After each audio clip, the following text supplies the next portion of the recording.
24 জন মিলে রাসূলুল্লাহর ঘরের চারিদিকে দাঁড়িয়ে আছে। প্রতিটি কথা থেকে আপনি দেখবেন একটা একটা করে শিক্ষা আমি নিয়ে আসবো ইনশাআল্লাহ। চারিদিকে ওরা দাঁড়িয়ে আছে, মুহাম্মদুর রাসূলুল্লাহ। জিবরাইল এসে বলে, হে রাসূল, আপনার চারিদিকে ওরা দাঁড়িয়ে আছে খোলা তরবারি নিয়ে, আপনি ওঠেন, সূরা ইয়াসিনের কয়েকটা আয়াত তেলাওয়াত করে এক মুষ্টি বালু হাতে নেন, সামনের দিকে শুধু ফিকে মারেন, বাকি যা করার আল্লাহর কুদরত করবে। নবীজি সূরা ইয়াসিনের আয়াত তেলাওয়াত করলেন, ইন্না জাআলনা ফি আ'নাকিহিম আগলালান ফাহিয়া ইলাল আযকানি ফাহুম মুকমাহুন ওয়া জাআলনা মিন বাইনি আইদিহিম সাদ্দাও ওয়া মিন খালফিহিম সাদ্দান ফাআগশাইনাহুম ফাহুম লা ইউবসিরুন। বলেন আল্লাহু আকবার। শুধু সামনের দিকে ফিকে মেরেছিলেন, চারিদিকে কাফেরদের চোখে পৌঁছিয়ে দিয়েছে আমার আল্লাহর কুদরত। ওই আল্লাহর কুদরত এখনো দুনিয়ায় আছে না নেই? নবীজি নিজের জামাই হযরতে আলীকে ডাক দিলেন, বললেন, এই যে টোপলা বাঁধা আছে ছোট ছোট করে, যারা আমাকে হত্যার জন্য এসেছে ওদের এই টোপলাগুলো আমানত। আমি যদি এখন এগুলো নিয়ে পালিয়ে যাই তাহলে আমার আলামিন নামের কলঙ্ক হবে। নামের আরো জোরে। ওরা আমাকে আলামিন নাম দিয়েছে আর সাদিক নাম দিয়েছে। এখন যদি এগুলো নিয়ে আমি পালিয়ে চলে যাই রাতের আধারে, আমার আলামিন নামের কলঙ্ক হয়ে যাবে। সুতরাং তুমি আমার বিছানার উপরে আমার চাদর গায়ে দিয়ে মোড়া দিয়ে শুয়ে পড়ো, বাকি যা করার আমি তোমারে বলি। চাদরটা সামনের দিকে একটু মোড় দিয়ে রাখবা, পা দিয়ে পেছনে আটকিয়ে রাখবা। 3 দিন পরে মদিনায় আমার সাথে দেখা করবা। আর এখানে যে কয়টা টোপলা আছে প্রত্যেকের নাম লেখা আছে, ঠিকানা দেওয়া আছে। সকালবেলা তার বাড়িতে এসে পৌঁছিয়ে দিয়ে আসবা। কয়েকটা কথা বলেছিলেন নবীজি তাকে। 1 নম্বরে চাদরটা মোড়া দাও, 2 নম্বরে 3 দিন পরে আমার সাথে মদিনায় দেখা করো, 3 নম্বরে আমানতগুলো নাম অনুযায়ী বাড়িতে পৌঁছিয়ে দাও। হযরতে আলী বলেন, ওই সময় আমার 100% নবীর কথা বিশ্বাস হয়েছে, অন্তত 3 দিনের ভেতরে আমার মরণ হবে না। 3 দিনের ভেতরে যদি আমি মরে যাই তাহলে নবীর কথা মিথ্যা হয়ে যাবে, আর আল্লাহ পাক নবীকে মিথ্যাবাদী বানাবেন। সুতরাং 3 দিন আমার আর চিন্তা নেই। নবীজি চলে গেলেন ওখান থেকে। কাফেরেরা ওই সময় এসেছে, ঘরের ভেতরে প্রবেশ করে বিছানার উপরে তাকে দেখে বলে, তো পাওয়া গেছে। একজন বলে দাও কোপ, আর একজন বলে দাঁড়াও দেখি। পাওয়া যখন গেছে তখন শান্তি নিয়ে মারা যাবে, আগে মুখটা দেখি।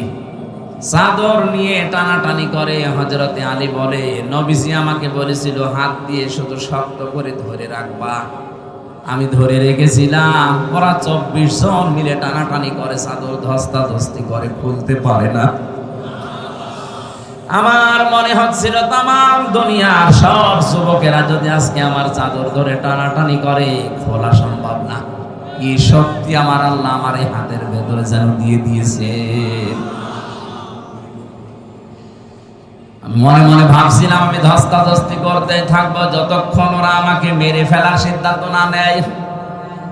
কারণ আমি যতক্ষণ সময় ক্ষেপণ করব, ওদিকে আমার আল্লাহর নবী 2 পা হলেও মদিনার দিকে এগিয়ে যাবে। ও বাংলার মুসলমানেরা, নবীজি আজকে নেই, বিশ্ব নবীর ওয়ারিস আছে, তাদেরকে সামনের দিকে এগিয়ে দেওয়ার জন্য যদি এরকম কারো সাথে ধস্তাধস্তি করা লাগে, সময় ক্ষেপণ করবে, আশা থাকবে নবীর ওয়ারিসটা 2 পা হলেও দেশে এগিয়ে যাবে। কথা কি বললাম আপনি না বুঝলেও এ বুঝেছে? কথা বলছেন? আপনার হয়তো ওইরকম ক্ষমতা নেই। বাতিল যখনই আসবে, রাম আর বামরা যখনই বিভিন্ন স্রোত নিয়ে আসবে আলেমদের বিপক্ষে অবস্থান নেওয়ার জন্য, আপনি ধস্তাধস্তি করে হলো, নড়াচড়া করে হলো সময় ক্ষেপণ করবেন, বাধা দেবেন যেন আলেমরা একটু এগিয়ে যেতে পারে। হযরতে আলী বলেন, যখন ওরা আমাকে মেরে ফেলার সিদ্ধান্ত নিয়ে ফেলেছে যে না আর দরকার নেই, তখন আমি ছেড়ে দিলাম। আমার মুখটা দেখার পরে গরম দেয় কে? কোথায় মোহাম্মদ? তুমি এখানে কেন? বললাম, তোমাদের এত কথার জবাব দেওয়ার জন্য আমি এখানে শুয়ে পড়ি নাই, শুয়ে আছি একটা কারণে।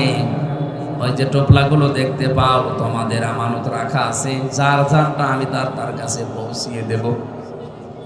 ও বাংলার মুসলমানেরা, কি বুঝলেন এখান থেকে? শুধু শোনা না, যেই নবীর জীবন মরণ নিয়ে টানাটানি, নিজের জামাইকে যিনি মৃত্যুর বিছানায় রেখে যাচ্ছে, তারপরেও যেন আমানতের দায়িত্ব নষ্ট না হয়। হযরতে আলী বলেন, প্রত্যেকের কাছে আমি এভাবে পৌঁছিয়ে দিচ্ছিলাম। আমার মনে দৃঢ় বিশ্বাসে যে আমি 3 দিনের ভেতরে আমার কোনো মরণ হবে না।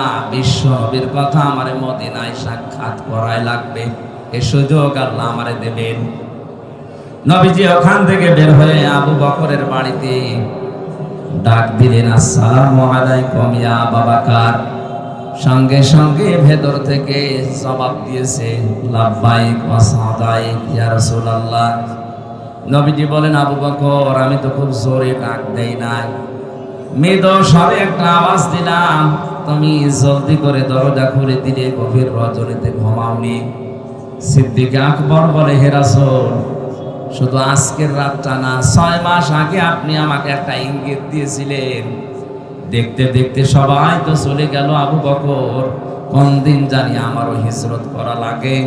যদি আমি হিজরত করি, তোমার সাথে নিতে পারি।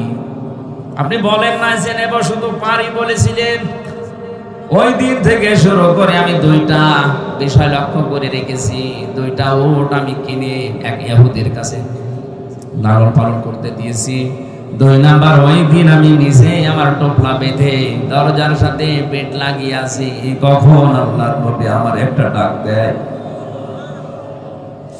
6টা মাস আমি ঘুমিয়েছি শুধু হেলান দিয়ে দরজার সাথে। বাংলার মুসলমানেরা, আমাদেরও তো নবীর আদর্শ মানতে গিয়ে এরকমই কষ্ট স্বীকার করা লাগছে।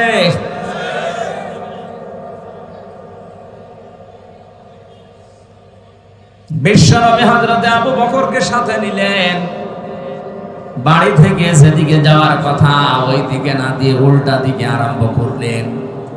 নিজের সন্তান আব্দুর রহমানকে দিয়ে ওই ইহুদিকে খবর দিয়ে বললেন, 2টা উট নিয়ে আসো। 2টা উট নিয়ে তারা গেলেন। গাড়ে সূর, যেখানে 3.5 কিলোমিটার প্রায় আমি নিজে উঠেছিলাম। মুহাম্মদুর রাসূলুল্লাহ ওখানে যে 3 দিন অবস্থান নিয়েছিলেন। আল্লাহ রাব্বুল আলামিন বলেন, আমার নবীকে আমি সাহায্য করেছি, শুধু ওই সময় না, কিয়ামত পর্যন্ত যে সাহায্য করব তার প্রমাণ আমি আল্লাহ রেখে দিয়েছি। ওই জায়গায় যে বাবলা গাছটা কাঠ হয়ে ওই গর্তের মুখে সঙ্গে সঙ্গে কবুতর এসে বাসা বেঁধেছে, মাকড়সা জাল বিছিয়েছে।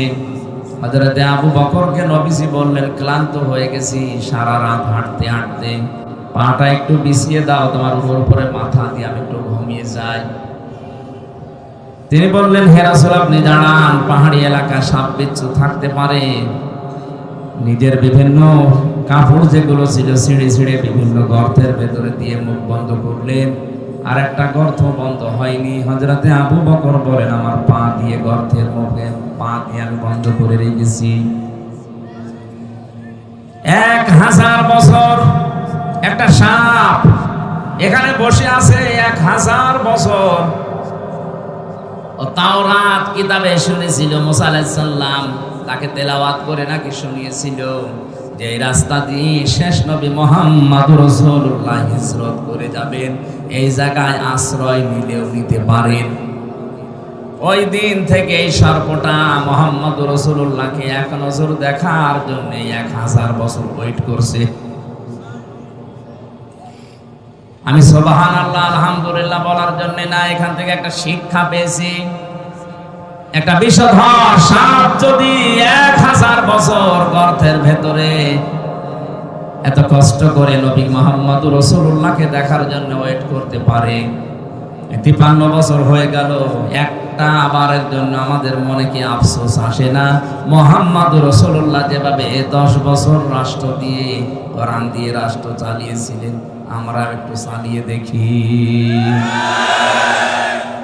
কত মানুষ তো চালালো, 53 বছর দেখলাম, কাঙ্ক্ষিত মানের শান্তি তো আমরা পেলাম না। এখন শুধু দেখতে বাকি আছে, কোরআন দিয়ে রেস্টটা চললে কেমন দেখা যায় এটা দেখতে বাকি আছে। মুসাফির অবস্থায়, মাসলুম অবস্থায়, অসুস্থ অবস্থায় দোয়া করছে লক্ষ মানুষ নিয়ে, মাবুদ কোরআন দিয়ে দেশ চললে কেমন দেখা যায়, মরণের আগে অন্তত হলো একবার তুমি আমাদেরকে দেখা। সব বিভিন্ন জায়গায় যেখানে যায় দেখে গর্তের মুখ বন্ধ। এখানে বারবার টোকা দিয়েছিল কিন্তু পা উনি সরাতে চাননি, এজন্য দিয়েছেন সবর। হযরতে আবু বকর বিষের যন্ত্রণায় তার শরীর পর্যন্ত হলুদ হয়ে গেছে। বিশ্বনবী মুহাম্মদুর রাসূলুল্লাহর ঘুমন্ত অবস্থায় তার চোখের পানি পড়েছে। ঘুম থেকে উঠে বললেন, কি কাঁদো কেন? বাড়ির কথা মনে পড়েছে। হযরতে আবু বকর বলে, হে রাসূল, যেদিন আপনার প্রতি ঈমান এনেছি ওই দিন তামাম পৃথিবীর চাইতে আপনাকে আমি ভালোবাসি বেশি। সাপে আমার কামড় দিয়েছে, যন্ত্রণায় আমার কলিজা পর্যন্ত, রক্ত পর্যন্ত জ্বলছে, কিন্তু আপনি ঘুমিয়ে আছেন, ডিস্টার্ব হবে এটা কিছু বলতে পারি নাই। নবীজি মুখের লালা দিয়ে ওই জায়গায় লাগালেন, সঙ্গে সঙ্গে যন্ত্রণা বন্ধ হয়ে গেল। ডাক দিয়ে বলে, আবু বকর আমাকে আগে জানালে না, তাহলে এই কষ্টটা পেতে না। সিদ্দিক আকবর বলে, হে রাসূল, এটা তো রক্ত জ্বলছিল, আমি যদি মারাও যেতাম, মুহাম্মদুর রাসূলুল্লাহ আরাম করছিলেন, তার আরামে আমি বিঘ্ন ঘটাতে পারতাম না। আল্লাহ বলেন, এভাবে যদি আমার রাসূলকে ভালোবাসতে পারো, কি করব জানো? ইন কুনতুম তুহিব্বুনাল্লাহা ফাত্তাবিউনি ইউহিব্বুকুমুল্লাহ ওয়া ইয়াগফির লাকুম যুনুবাকুম আল্লাহু গফুরুর রহিম। এইভাবে করে যদি তোমরা আমার রাসূলকে ভালোবাসা দিতে পারো, আমি আল্লাহ বলছি জীবনের যত অপরাধ আছে সবগুলো আমি আল্লাহ মাফ করে দেব। সিদ্দিক আকবর কি ভেবেছিলেন যে আমার রক্ত জ্বলছে, কলিজা জ্বলছে, জীবনও যদি চলে যায় রাসূলের আরামে আমি বিঘ্ন ঘটাবো না। আজ বিশ্বনবী মুহাম্মদুর রাসূলুল্লাহ মদিনায় ঘুমিয়ে আছে, তার আদর্শকে যদি এই দেশে কেউ ভুলণ্ঠিত করে, তার আদর্শকে গালি দেয়, অপছন্দ করে, আমাদের জীবন চলে গেলে হলেও এর বিরুদ্ধে কথা বলা দরকার। গত কয়েকদিন আগে গালি দিয়েছে লালমনিরহাটে, কি এই যে কি কোন জেলা যেন, দিনাজপুরের কাহারোল এক অমুসলিম, আমি নাম নিলাম না, উনি মুহাম্মদুর রাসূলুল্লাহকে শেষ পর্যন্ত গালি দিয়ে ফেলেছে। আহ্বান জানাবো, নবীজি কিন্তু আমাদের কাছে কলিজার চাইতেও দামি। আপনি আর যাই করেন, কোরআন আর নবী এই দুইটা নিয়ে উল্টা পাল্টা কিছু বলবেন না, শেষে অঘটন ঘটে যাবে, সামাল দিতে পারবেন না। আমাদের পুঁজি তো এতটুকু, আমল দিয়ে জান্নাতে যাওয়ার মতো যোগ্যতা আমাদের নেই। আমরা যদি একটু ভালোবাসা দেখাতে পারি, কিয়ামতে যেন আল্লাহ এইটার ওসিলা আবু বকরের সাথে একটু আমাদেরকে তোলেন, বলেন আমিন। বের হলেন ওখান থেকে, কিছু দূর যান, পায়ের যে সাপগুলো পড়তে থাকে, হযরত আবু বকর পায়ের সাপগুলো ছেঁচড় দিতে দিতে মুছতে মুছতে যান। নবীজি বলেন, তুমি পা ছেঁচড় দাও কেন? সিদ্দিক আকবর বলে, হে রাসূল, আবু জেহেল যদিও আপনি নাম দিয়েছেন, ও লোকটা কিন্তু আবুল হাকাম, বুদ্ধির পিতা। ওর এত বুদ্ধি, এত জ্ঞান, মানুষের পায়ের ছাপ দিকে বলে দিতে পারে যে কার ছেলে, কোন বংশের ছেলে, কখন হেঁটে গেছে। আমরা যেভাবে যাচ্ছি, সকালবেলায় তো আমাদেরকে খুঁজতে বের হবে, পায়ের ছাপ দেখে দেখে আমাদেরকে ধরে ফেলতে পারে। এজন্য আমি পা ছেঁচড় দিয়ে ওই জায়গা, ওই দাগগুলো আমি মুছতে মুছতে যাচ্ছি। বিশ্বনবী মুহাম্মদুর রাসূলুল্লাহ ওখান থেকে জোহফা নামক জায়গা পর্যন্ত যে আর কাবা শরীফ দেখতে পাচ্ছিলেন না।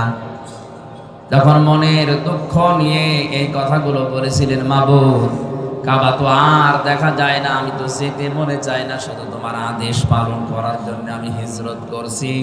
আল্লাহ সূরা কাসাসের 88টা আয়াত এক জায়গায় নাযিল করেছিলেন।